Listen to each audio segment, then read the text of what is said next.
Hello, beautiful soul. You know that moment when you leave a conversation, and 5 minutes later, your brain starts replaying everything you said?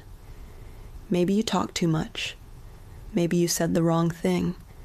Maybe you sounded awkward, and suddenly your mind starts picking apart every sentence, every word, every little pause, and the conversation keeps running again, and again, and again. And here's the strange part. Even when the conversation went completely fine, your brain still searches for something you must have done wrong. For years, I thought that meant something was wrong with me. But eventually, I realized something surprising. Sometimes what we call overthinking is actually a mind that learned how to survive.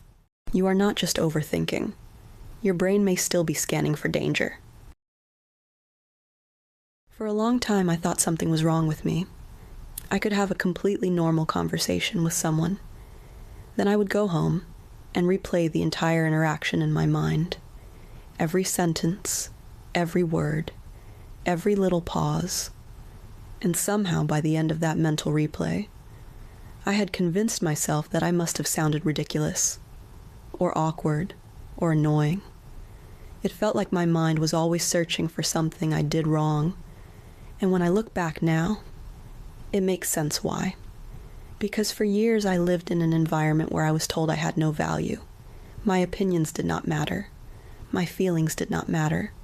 I learned very quickly that showing emotion was dangerous. I could not cry. I could not react. I could not even defend myself. So my mind learned something.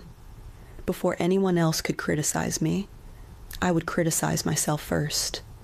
Before anyone could judge me, I would judge myself. It became automatic. When criticism is constant, the brain learns to expect it everywhere. What surprised me most happened after the relationship ended. The danger was gone, but the pattern stayed. Now there was no one in the room criticizing my thoughts. But my mind had learned the job so well, it kept doing it anyway. I replayed conversations with coworkers, friends, even strangers I barely knew, and I would assume they were judging me the same way I had once been judged. Most people are thinking about their own lives, not analyzing your every word. There is a saying that helped me more than I expected. No one is thinking about you as much as you think they are. At first that thought felt uncomfortable, but eventually it became freeing. Most people are not analyzing your words. They are worrying about their own. People are busy living their own lives, their own worries, their own insecurities, their own conversations. They are not sitting at home replaying everything you said yesterday. Most of the time, they have already moved on. Sometimes the harshest judge we carry is the voice we learn to believe. If you find yourself replaying conversations, worrying about what others think, or questioning every decision you make, there is a good chance you are not broken. Your mind may simply be doing what it learned to do in order to survive. And once you recognize that pattern, you can begin to interrupt it. Not with shame, but with understanding.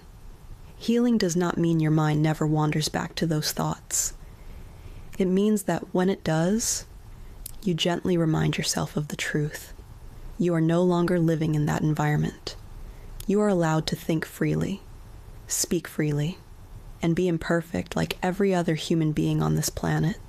And when those thoughts start replaying again, that is your moment to pause and change the damn record already. If you want help choosing the voices that influence your thinking, grab my free personal board of directors guide in the description below.